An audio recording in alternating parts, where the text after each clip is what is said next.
You're listening to the Chronicles of a Gooner, the Arsenal podcast. I'm Martin Tyler, and you're listening to Harry Symeou.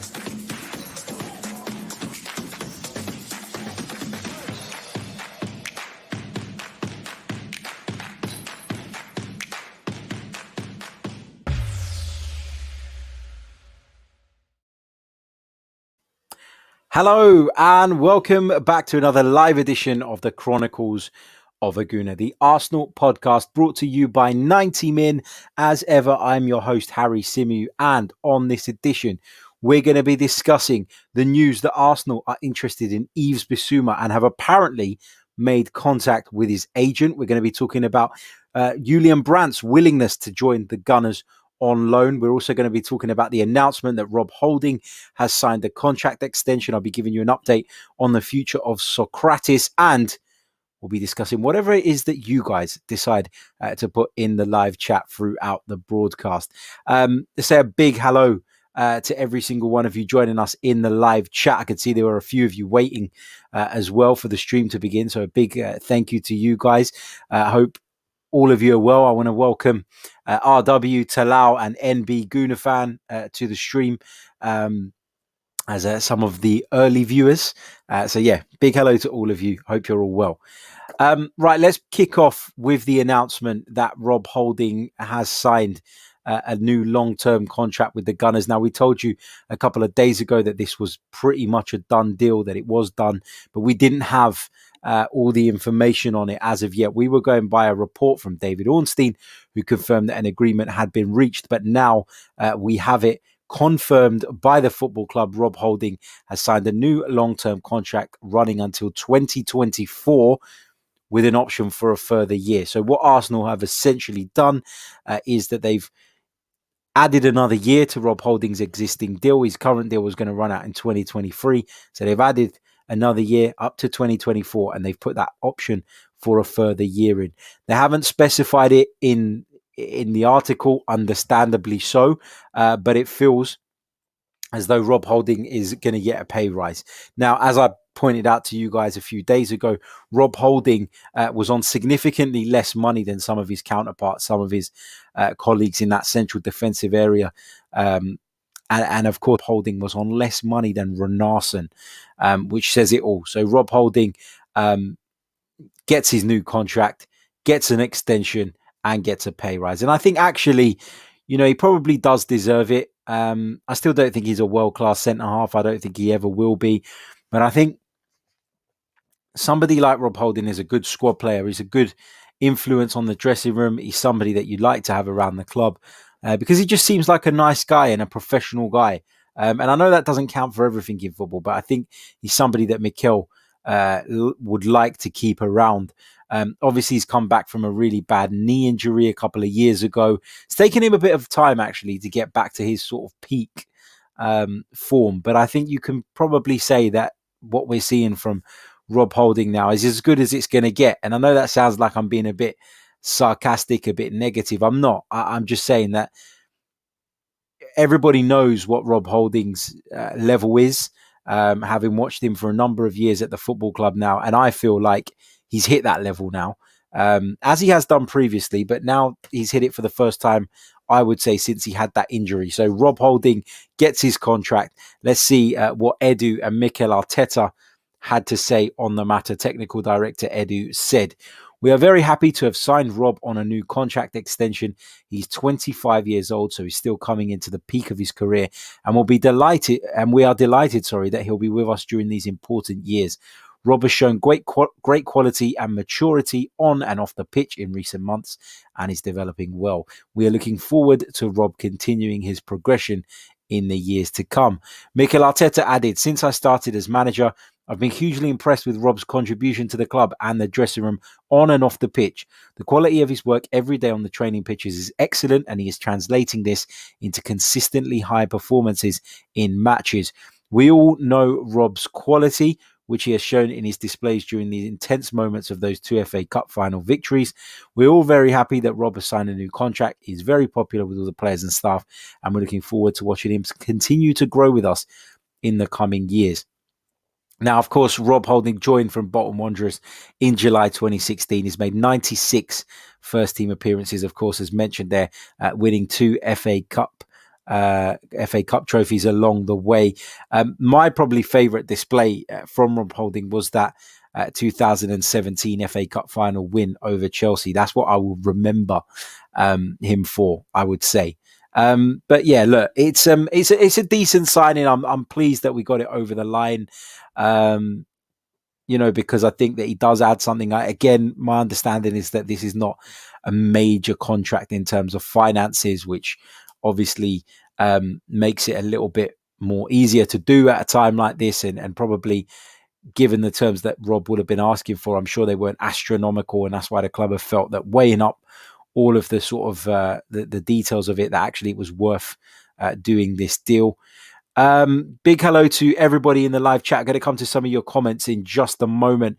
Big hello to our members that are joining us at the moment, to the Somerset Gooner, and to Alejandro Ponce, who's just signed up to become a YouTube member while we're live. Alejandro, thank you so much, mate. Really, really appreciate you signing up and supporting the podcast. If you wish to find out a little bit more about how you can become a member and what it entails, how it all works, the tiers, click the link in the description for more information on our membership scheme. It will take you to the page where you can check it all out, and from there you can decide whether you feel that you'd like to become a member or not. Also, if you want to get a bit of an understanding as to why it's being done, then go over to the YouTube channel, check out the video titled An Introduction to the Chronicles of a Gooner membership scheme. I think it was posted on Saturday, so you should still be able to find it relatively easily. And that'll give you some information as to why it's being done. But a massive thank you again to Alejandro, of course. Right. Big hello to everybody else in the comments. Let's touch on what you guys are saying about the Rob Holding thing. I know we discussed it the other day, but the confirmation is here now. We know it's done. Ashton Oliver says Holdini is here to stay. Somerset Gooner says he's got a bit of grit. Ben Taylor says Arsenal fans moaning about Holding not deserving a new contract, but also moaning about players leaving the club for free. The club's acting how it should, protecting the value of their asset. Really good point. Really good point. That Patrick says, I don't understand the people hating on Holding. Patrick says he's decent, has potential. What else have we got here? NB Gooner fan says, I wasn't for Holding getting a new deal, to be honest, but saying that I understand the resale value aspect and the homegrown aspect. Saying that, though, I'll still get behind him. He's just hot and cold. Your questions I'll come to shortly, so hold fire on those. Zod Sinclair says, I was impressed with Holding sacrificing his hairline to defend the club. You can see Gabriel is the same type of player, same sacrifice, same fight, no running from shots, brave defenders, and smart. Alejandro asks, can I get a link for your Xhaka? I want some of that luck. Oh, the little figurine. I'll find it for you. I'm sure it's on Amazon or something like that. But it was bought for me as a gift, but I'm sure I can find it for you, no problem. Tofar says, we have about 10 plus other players. We need to focus on moving on before we think about if Holding should still be in the squad. Yeah, I agree with that. Crucial Asai says, love your videos because they're always insightful. Keep it up, bro. Thank you so much. Really appreciate your support. Dan G123 says, I don't understand the Holding hate. He looks a natural leader who doesn't crumble under pressure in the big games. Carrie says, does Holding still mean that Luiz is on the bench? Well, it's interesting because David Luiz, of course, his contract at the club expires at the end of the season. So I think, given what we're seeing, i.e. the fact that Gabriel is playing well, that Pablo Mari is playing well, that Rob Holding is playing well, that William Saliba will be returning to the club, that Omar Rekik has come in, although I'm not sure how much of a role he's going to play just yet. But I think taking all of that into consideration, plus the fact that David Luiz is getting on in terms of his age, I think that you will see David Luiz leave the club in the summer.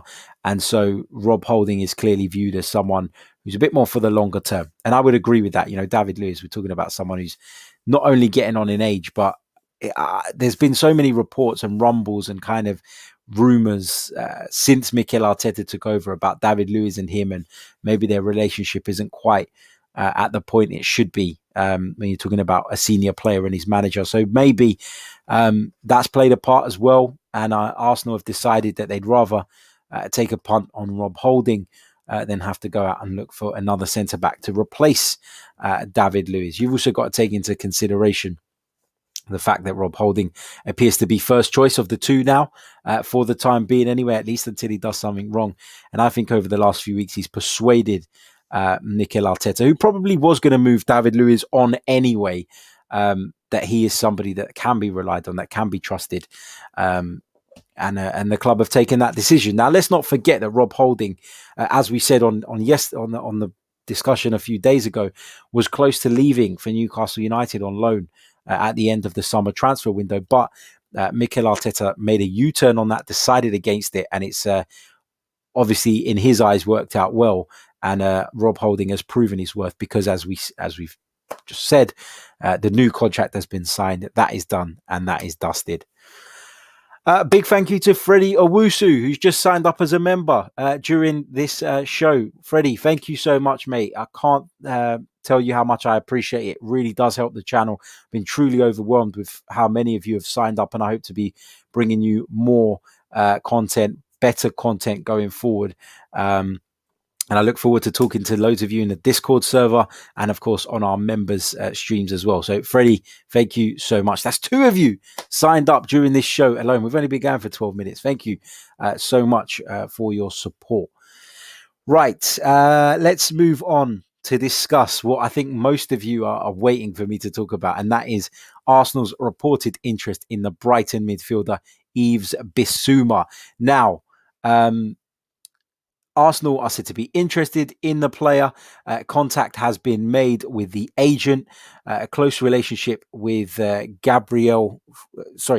has been made with the agent. He's said to have a close relationship with Gabriel from Lille.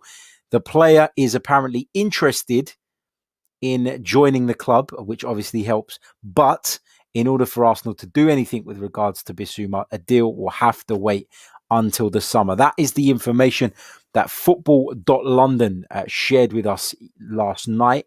There's been a bit more sort of doing the rounds about that in the last 12 hours or so. I've asked around about it with a few people that I know to try and work out whether this was a genuine transfer rumor. You know, at this time of year, there is so much crap going around. It's not always easy to siphon out what is genuine and what isn't. But yeah, it seems that there could be some legs in this. It seems like Yves Bissouma is somebody that Arsenal are contemplating making a move for in the summer.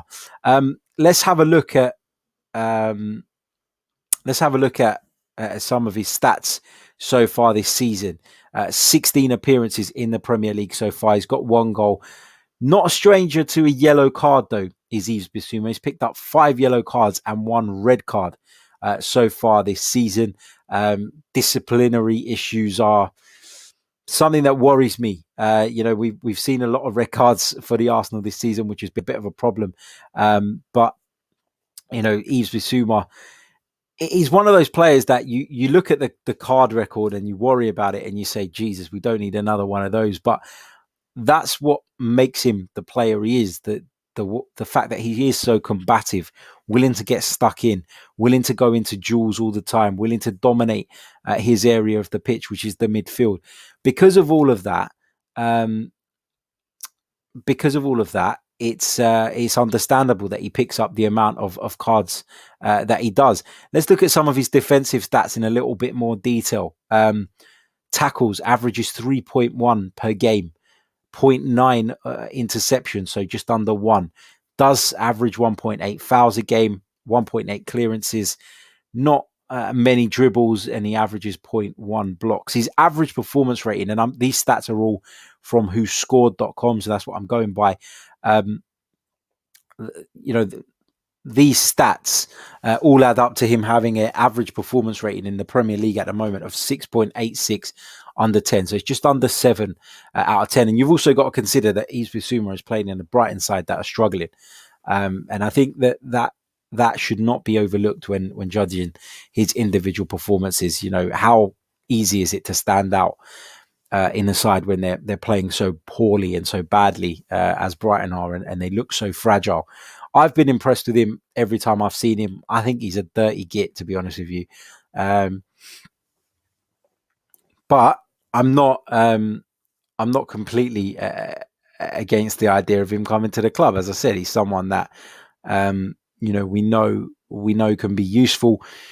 How good is he though? I mean, would he come straight into the Arsenal team? No, not for me. Not for me, because as I've said before, he feels very similar to Thomas Partey in terms of his style. And so because of that, I don't think you can fit both of them into the side. I've said it time and time again. Lots of you would disagree with me. There's no doubt about that.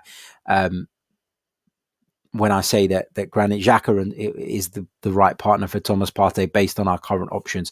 I think that gives you the best balance. I'd like to see that partnership moving forward. I like the idea of Bissouma. I think he's a good player. But I do think that he is quite similar to Thomas Partey in his style. So whether Mikel wants that, a pivot of two similar players in terms of their attributes, kind of providing the basis from which a number 10 can go on and influence the game and create things, giving that bit of mobility in the midfield that allows them to get wide and cover the fullbacks when they bomb on forward. I don't know. I don't know what Mikel's plans are.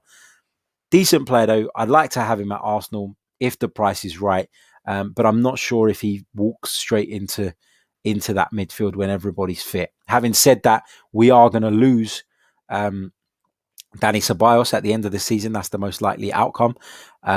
Still question marks over Guendouzi, Torreira. So it's still pretty much all up in the air with regards to our midfield. But I'd take Bissouma.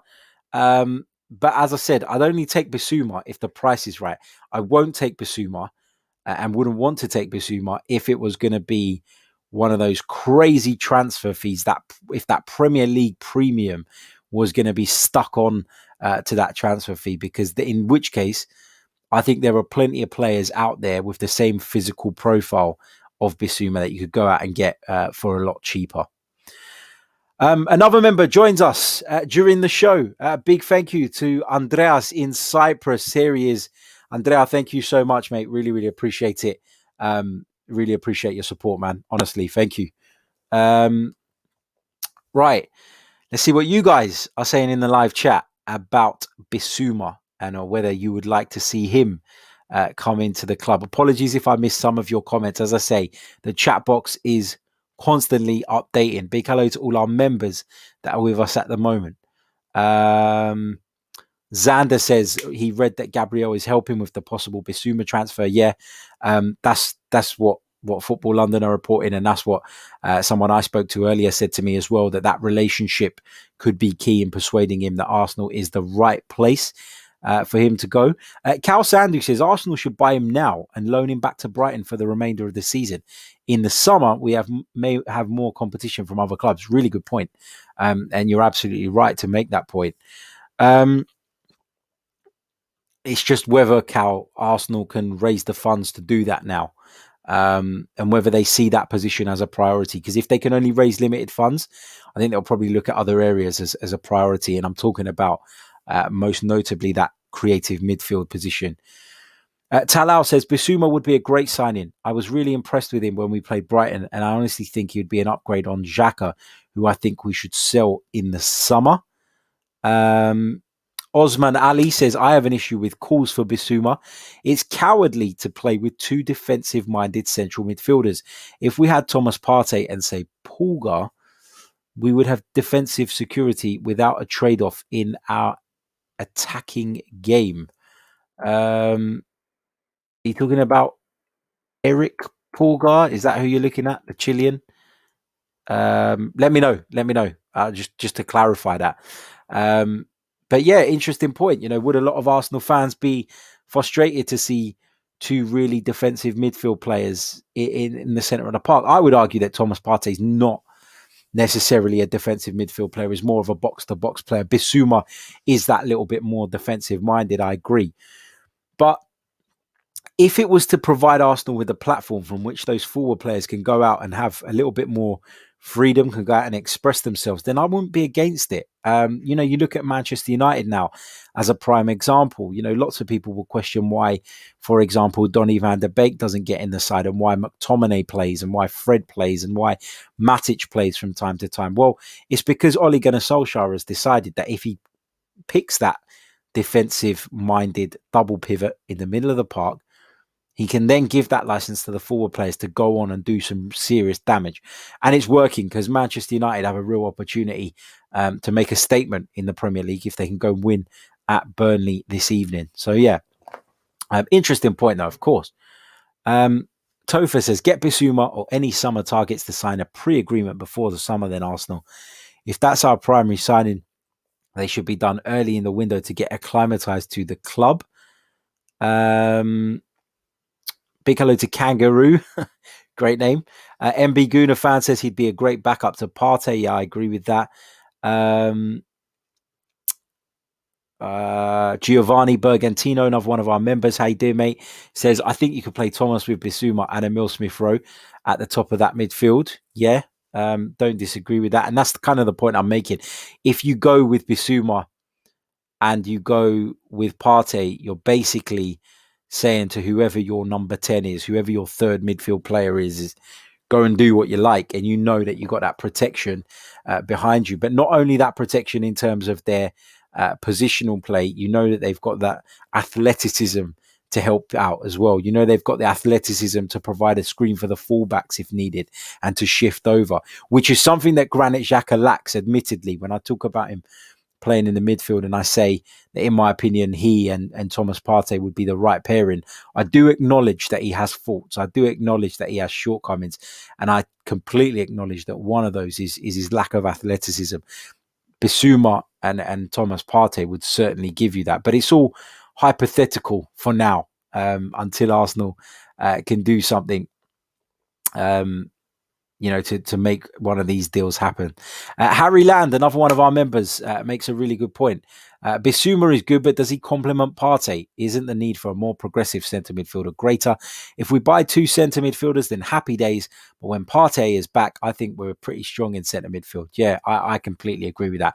And you have to consider that, don't you? Does he complement the players around him? Often we're talking about players and where they would fit in the side. One of the most important things is chemistry, and ability obviously counts for a great deal, but obviously the chemistry has to be right as well. In all great sides there has been chemistry and that ability to complement each other. We used to talk about Gilberto and Vieira, for example. Gilberto was very happy to just patrol in front of that back four, do the simple things, win the ball back and just give it left or right or square or whatever. And he was happy to do that. And that gave Patrick Vieira the license to break forward, to stride forward. And that's what he was so good at, the fact that he could get up and down the pitch. So often, you look at certain partnerships and they may not even be the most technically gifted players of all time.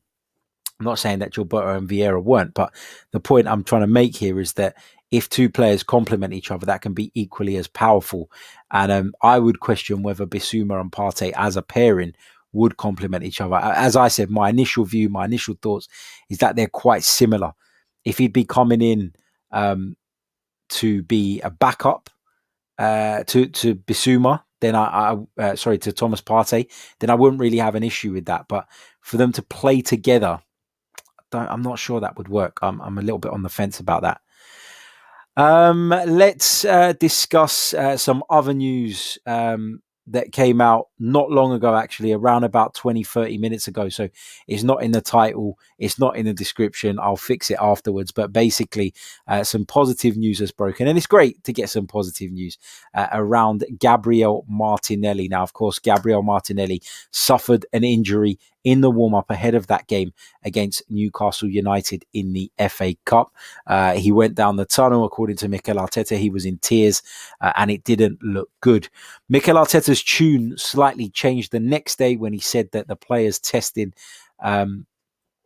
had tested better the following day, had a scan yesterday, and we understand that Gabriel Martinelli's ankle injury is not very serious.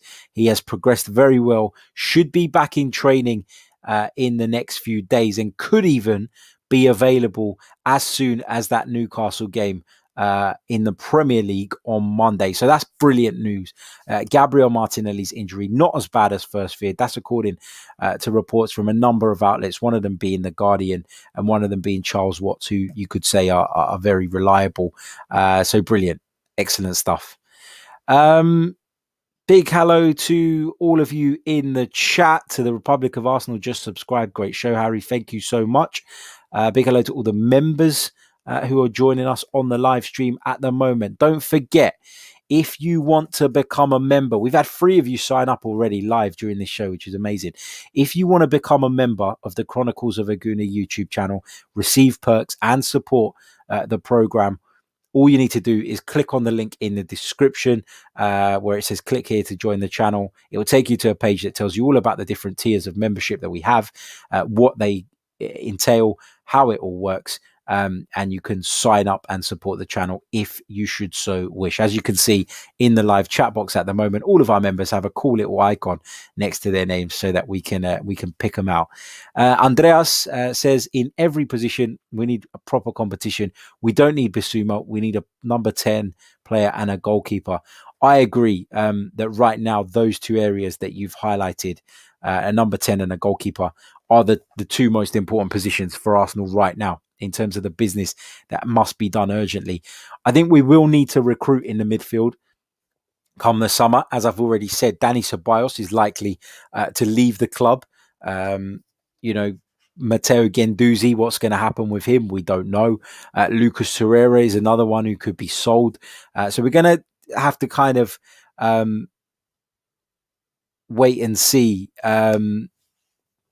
what the deal is in terms of the future of those players I've just mentioned. But I agree with you that Bissouma is not a priority right now. Deal for the summer potentially, and that's what the report says ultimately, that the interest is for the summer. I'm going to address this question because it's a good one and I don't want to lose it, but I will ask you to put your questions in just a few minutes' time. But let's go to this one from Russ. Russ says, what do you think about Matt Ryan as a goalkeeping option, Harry? I'm not sure about this, Russ. I really am not. From what I've heard, and I might be completely off the mark on this, but why is my brain telling me that I've read something where Matt Ryan said he wants to return to Australia? I don't know why my brain's telling me that, but I have heard something along the lines of him wanting to go there. He's 28 years old, so he's still got plenty of life in him, Matt Ryan. Would he be an upgrade on Runarsson? Yeah, he probably would be, but that's not saying much, is it? With all due respect to Runarsson, I think we can all agree that we've been a little bit underwhelmed by him. Obviously, he was brought in from a team in the French league, sort of floating around the bottom of the table. So perhaps we were wrong to have many expectations for the player, but it just doesn't feel like this is a deal that's worked out. Mikel Arteta alluded to it yesterday in his press conference as well. He wasn't closing the door on Runarsson moving out. He made it clear that it feels as though Runarsson probably wasn't Arsenal's first choice, but given the way Martinez moved on, the timing of it all, they felt that they had to act. They acted and probably acted in haste. So Matt Ryan, I'm not completely sold on. Look, I know he's available on a free transfer, if I'm not mistaken, at the end of the campaign, in which case he wouldn't be a bad signing to plug a gap for a while. But I still think that with Arsenal likely to be, with Arsenal being as big a club as we are, which means that we're going to take part in the FA Cup, normally go a fair way in that. The Carabao Cup, we normally get quite deep into that. You hope that we'll be playing, if not Champions League, at least Europa League football next season. I think it's important that Arsenal have another goalkeeper that can step in and give Bernd Leno a bit of a breather. I know Mikel is very set on having just one number 1 and that being clear, and perhaps that is why or it pretty much is why Emmy was desperate to leave in the end. But would someone like Matt Ryan come to the Emirates Stadium knowing that he's going to be a substitute goalkeeper? I think he would, if the money was right, if the offer was right. Because whatever you say about Arsenal Football Club, whatever you say about where we currently are, whatever you think about the hierarchy, whatever you think about the manager and some of our players, this football club is still huge and still has a huge pull and a huge attraction for players. So, yeah, Matt Ryan's an option, but I would wait till the summer, I think. Just kind of hope that Renarson, if he is called upon, could do a job. Maybe I'm being a little bit brave here in saying this, but again, I've got the same view on the number 10 thing. I'd rather not blow resource in January on panic buys, and I'd rather do proper business that I believe to be with more of a view to the long term, than go and bring people in January for the sake of it. Now, I know Arsenal will argue that whoever they bring in, it is with the view to the long term, but I just think the summer transfer window is a lot easier to do good business in. Players' contracts expire as well, which obviously means that there will be free agents on the market as well, which at a time like this is probably something that Arsenal might look to explore. So yeah, look, Ryan is not the worst option in the world, but it depends on what that deal means. It depends on what that deal means financially, how it all affects our sort of future transfer plans, and if it's going to have any detrimental effect on that, then I don't want to see him come in. But that's just my view, and I understand why there are a number of Arsenal fans out there that would actually be happy to see somebody like Matt Ryan coming into the club. Guys, chuck your questions in the live chat. Come on, let's do the questions bit. Just got a quick update on Sokratis, which I'll just quickly give you whilst you put your questions in the live chat. So Sokratis, who looked as though he was set for a move to Serie A, to Genoa, appears now, according to Sky in Italy, to be closing in on a move to Real Betis in La Liga. Found this one a little bit strange. I've got to be honest. Sokratis spent a significant period of time in Italy previously, understands the language. Not sure where these Betis rumours have come from, but they are quite strong at the moment. So perhaps Sokratis will be on his way to Spain rather than Italy. In other news, I don't know if anybody saw it. This just made me laugh. I don't know if anybody's seen Jose Mourinho's press conference ahead of Spurs' game against Fulham. He just completely killed Mesut Ozil in it. Mesut Ozil, during his Q&A, for those of you who don't know, yesterday, was asked a question, would he sign for Spurs? And he said he would rather retire than signing for Spurs. And one of the reporters, obviously trying to get a reaction out of Jose, and to his credit, he succeeded, asked him, what do you think about Mesut Ozil's comments that he'd rather retire than sign for Tottenham Hotspur? And Jose Mourinho came out and said, well, who told him that Tottenham were interested in signing him? And he, Jose said it with this face where he tried to keep this straight face, but you could see he just literally wanted to crack into a smile, like, because he knew that he'd fired a shot back at Mesut Ozil, and it's not the first kind of little back and forward Mesut's got involved in of late. That it's great entertainment for us, particularly at a time like this. But I just thought that was interesting. We're talking about it, so that reporter got his job done. He managed to get a reaction. Right, let's go through some of your questions. Louis Robson says, what do we do with our strikers? Oba and Laka, whose contracts are up soon. Do you extend them or sell them for money? As for Oba, if he doesn't get goals soon and doesn't perform, then what next?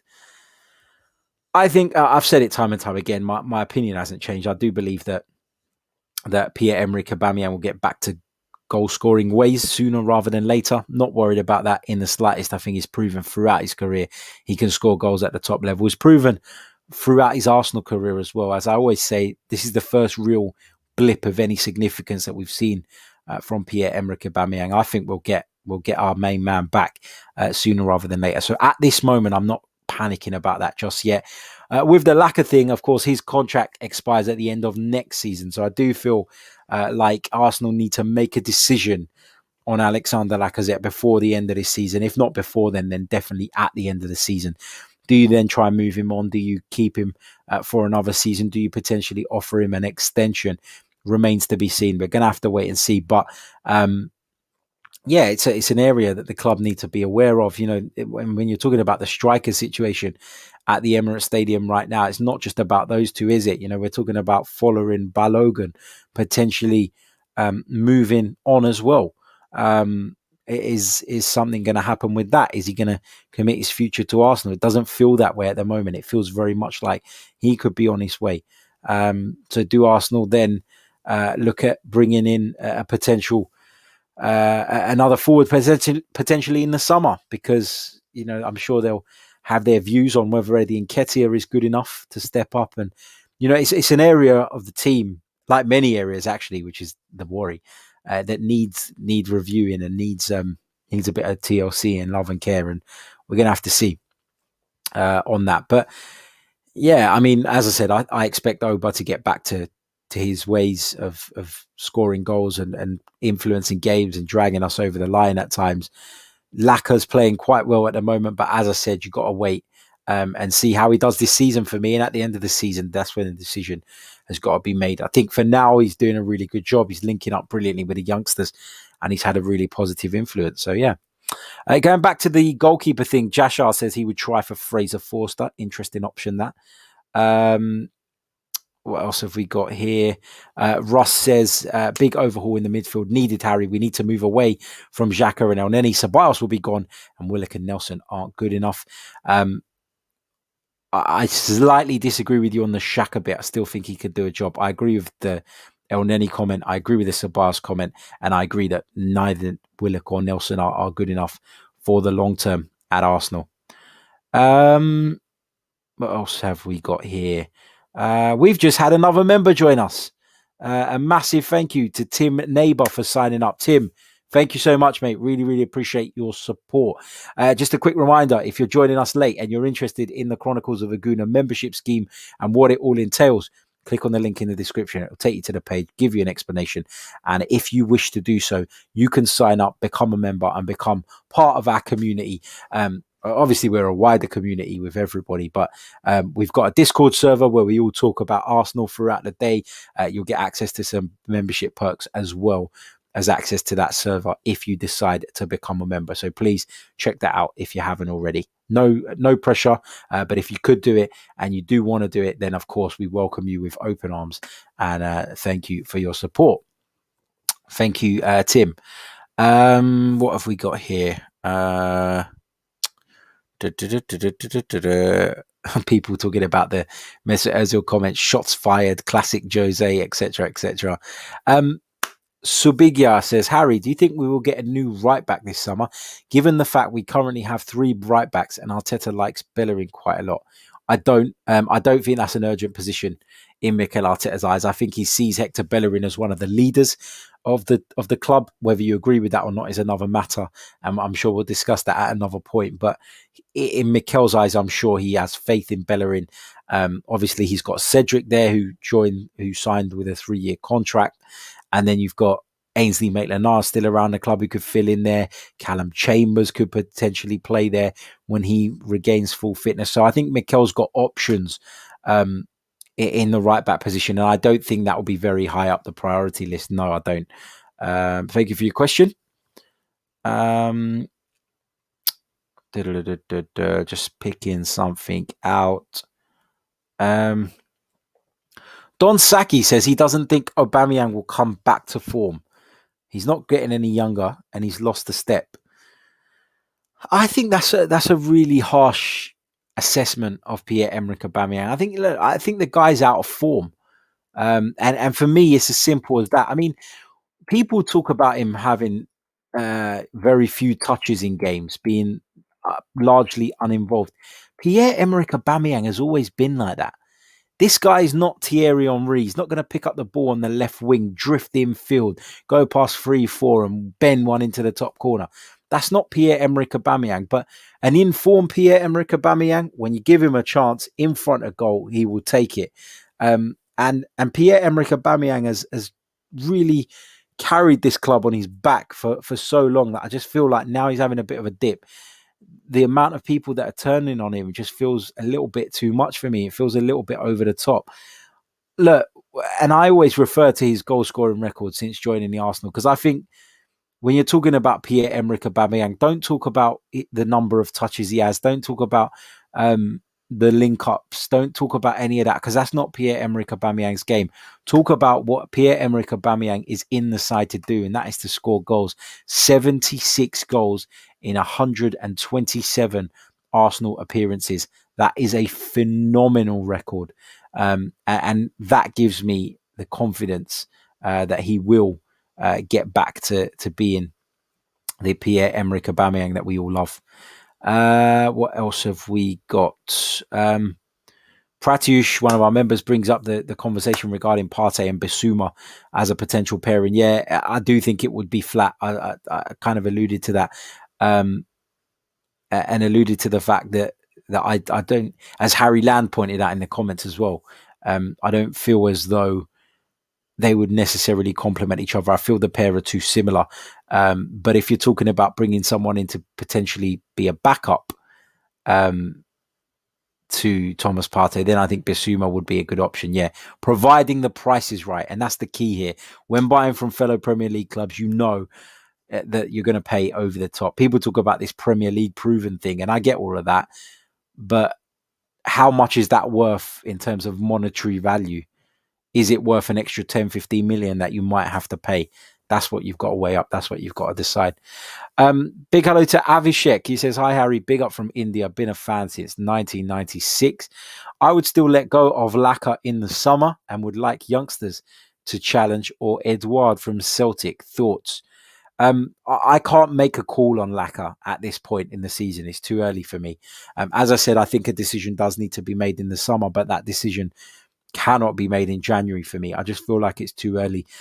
I think that, and maybe it's just me being optimistic, but I think since some of those youngsters have broken into the side, and I'm talking about Martinelli, I'm talking about Emile Smith-Rowe, I'm talking about Bukayo Saka being played in his correct position, I think that Alexander Lacazette has come to life again. So could it be that this whole time he just didn't have the right supporting cast around him?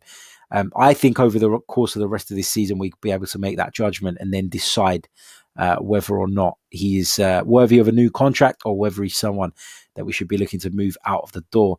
Odsone Edouard from Celtic is somebody I've admired for a while. Much like I was making the point about Buendia and the step up from the Championship to the Premier League, I'd always be wary of the step up from the Scottish Premiership to the Premier League as well, because that is a major jump up in quality. I know Kieran Tierney's done it, and he's done it fantastically well. But people were talking about Kieran Tierney as a really, really special talent for a while, and it was clear that the ability was there, the hunger was there, the desire was there. With Edouard, he scored a lot of goals at Celtic and he's made a really, really good impression. But there are question marks now around his commitment. And I know that maybe he's probably fed up, wants to leave Celtic. I understand from some of the work I've been doing earlier at the back end of last year, that Odsone Edouard made it clear in the summer that he wanted to move on from Celtic. But there was very much this pressure from the club to stay with them so they could win their 10th title in a row, which, by the way, looks like it's going to absolute shit. And now that looks like it's not going to happen. I think that Odsone Edouard is growing frustrated, and I think you're probably seeing that in his performances. So yeah, he's a player I'd consider, but again, for me, at a time like this when Arsenal have a real issue with finance, it is about wheeling and dealing. It is about doing the business that we feel is not just going to benefit the team, but is of the best value in the summer window. And so, yeah, a player I like, but again, can we make it work? Can we do the financials? I think just from, my general view, and again, this is not any inside information, but I do think, again, just similar to the Norwich point that I made the other day, Arsenal should be able to bully Celtic into selling. If Arsenal is still the big, major powerhouse, major club, big, powerful institution that we've been for years and years and years. They should be able to bully Celtic into selling him, like they bullied Celtic into selling Kieran Tierney, I think. Because I think Kieran Tierney, looking at him now, is worth way more than 25 million or whatever it was that Arsenal paid for him. But Celtic financially are not very strong. The Scottish Premiership as a league is not very strong. And I don't mean that disrespectfully. I just mean in comparison to the English Premier League. And I think that we turned the players' head and we bullied them into doing it. And if you really want Odsonne Edouard, then you've got to do that. You've got to do that. You've got to get in Edouard's head, because we know, as I've said, or it's pretty. I think it's pretty clear and it's pretty obvious that he doesn't want to be there anymore. So how do you tempt him away? First, you turn his head, then you go and put a bid, and then you let him apply pressure to the club from his side as well. And that is how you get these deals done.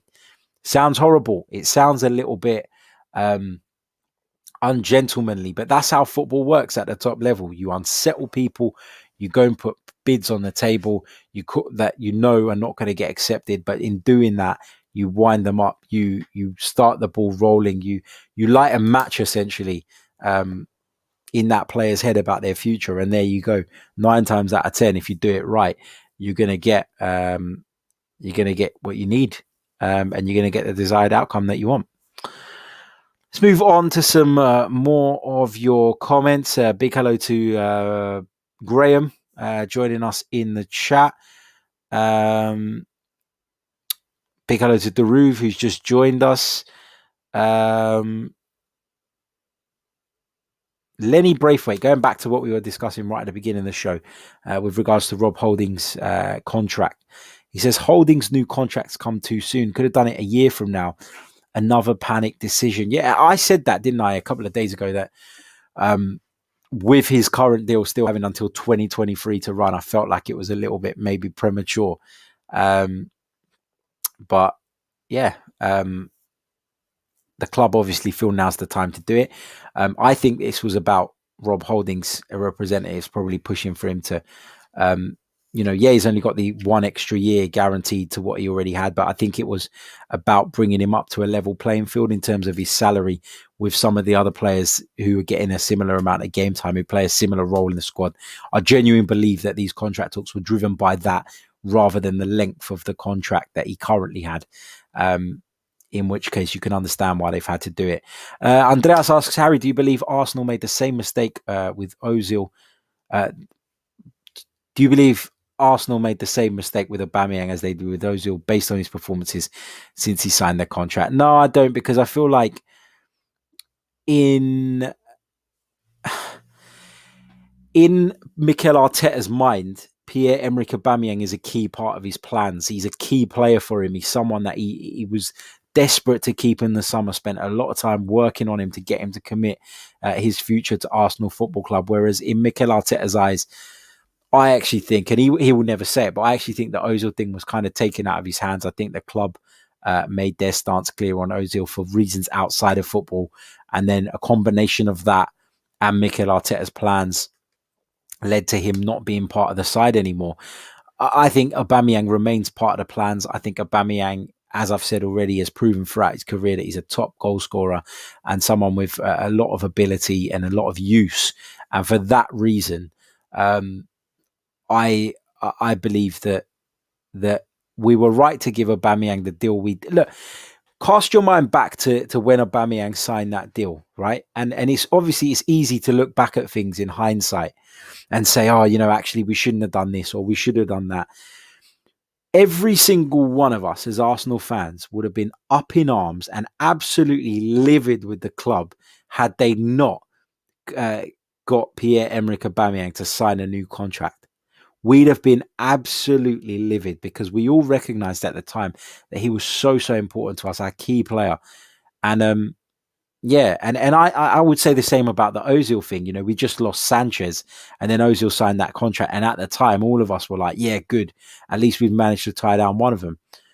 But then a few years later, it hasn't necessarily worked out. And again, as I say, hindsight is a beautiful thing. But, when you talk about those big decisions with regards to the contracts of the likes of Aubameyang, the likes of Mesut Ozil, the best way to judge it is to cast your mind back to the time it happened and what you were feeling then. And then you can decide whether the club made a mistake or not.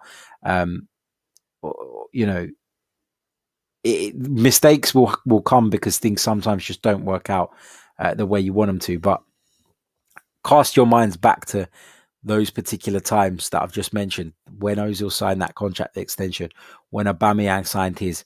At the time, when you heard those announcements, how were you feeling? If you were feeling positive about it, then you can forgive the club for also feeling the same. That's my take on it. We've got another member join us. Thank you so much to Carrie Tanninen. Thank you so much for signing up to the Chronicles of a Gooner YouTube scheme. Really, really appreciate your support. If you're listening on the audio, you can come over to YouTube and you can subscribe to the channel here as well, and you can become a YouTube member from which you will receive some perks and of course access to our Discord server, as well as some other bits and pieces like priority on the phone in and a few other things as well. So if you want to check out the proposition, click on the link in the description below.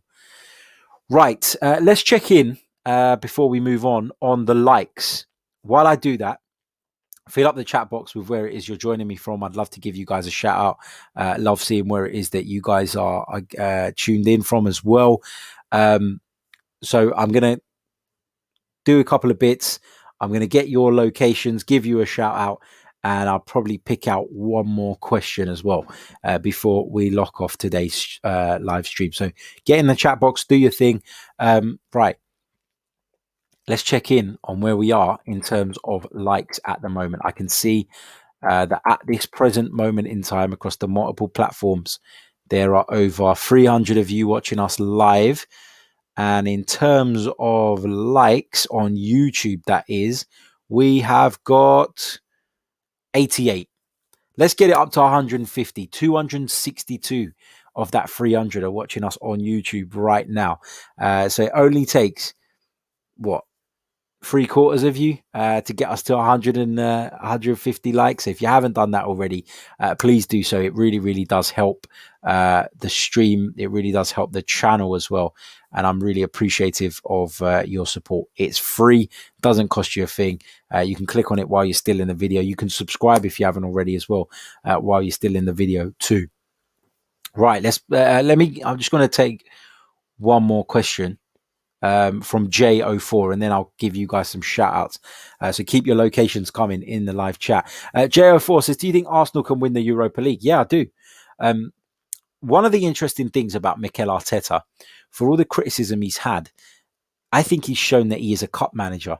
I think that there are managers like that who are better suited to cup competitions, to one-off game plans. And I think Mikel has shown a little bit of that since he took the reins at the Emirates Stadium. So my view on whether Arsenal can win the Europa League, yeah, of course. I mean, we've got a difficult tie coming up against Benfica. Could have certainly had easier opposition at this stage in the competition, round of 32. But we're going to take on Benfica, a team who I believe we can beat, by the way. I'm not going into it necessarily fearful. I'm wary of what Benfica can do. I'm wary of their quality, but I'm not fearful of it. So in answer to your question, yeah, I think Arsenal can win the Europa League, but I think Arsenal are one of a number of candidates who can win the Europa League. So it's going to be an interesting competition. Of course, the draw plays a huge part in all of that as well, doesn't it? What's your route like? Is it a favourable one? You get the feeling that having drawn Benfica in the round of 32 in the knockout stages this time around, it might not be our year. But the year we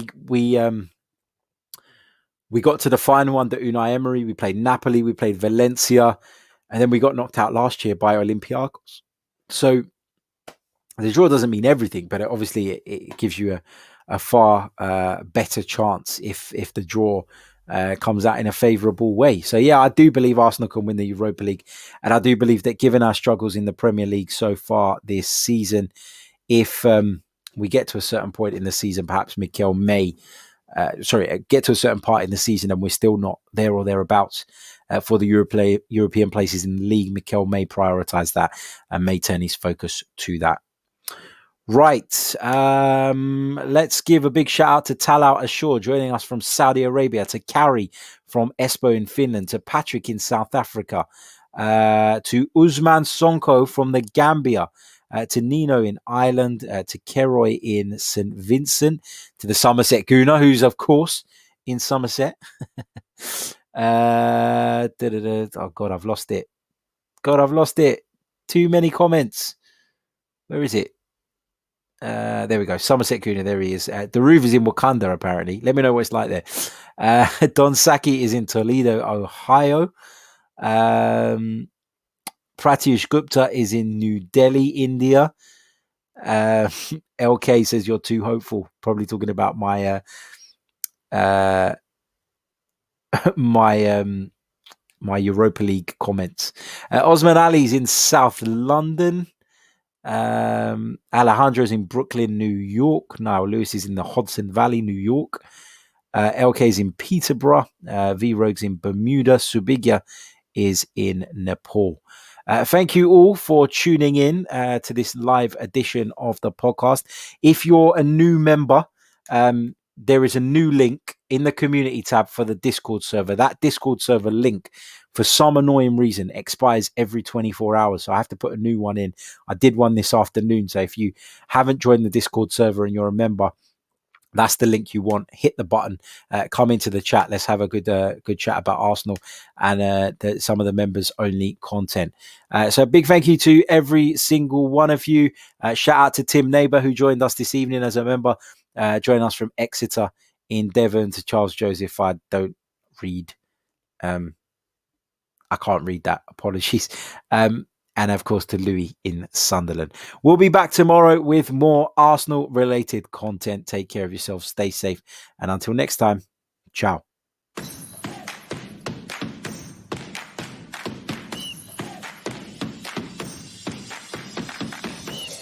You're listening to the Chronicles of a Gooner, the Arsenal podcast.